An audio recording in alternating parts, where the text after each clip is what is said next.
ప్రభాస్కు కొన్ని కోట్ల మంది అభిమానులు ఉన్నారు. అందులో కొందరు డార్లింగ్ అంటారు, మరికొందరు రెబల్ స్టార్ అంటారు.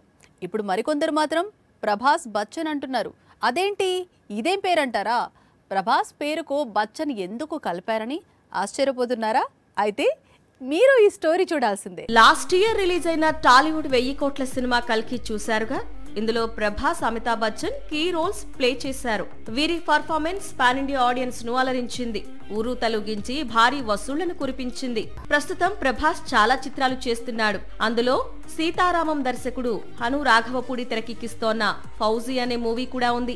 ఈ సినిమాలో విలన్ రోల్ ను అభిషేక్ బచ్చన్ చేస్తున్నాడట. దీంతో బాలీవుడ్ లో రెబల్ ను ఇప్పుడు ప్రభాస్ బచ్చన్ అంటున్నారు. ఇంకా కల్కి 2 కూడా ఉంది. సీక్వెల్ లో కూడా రెబల్, అమితాబ్ బచ్చన్ కీలక పాత్రల్లో కనిపించనున్నారు. బ్యాక్ టు బ్యాక్ బచ్చన్స్ తో ప్రభాస్ నటిస్తూ ఉండడం ఇప్పుడు హాట్ టాపిక్ గా మారింది. కల్కి 2 నుంచి దీపిక తప్పుకున్న తర్వాత ఈ ప్రాజెక్టులోకి ఐశ్వర్యారాయ్ బచ్చన్ అడుగు పెట్టనుందనే ప్రచారం కూడా సాగుతోంది. పేదవాడి పక్షాన నిలబడతాం, ప్రజా గొంతుకై నినదిస్తాం.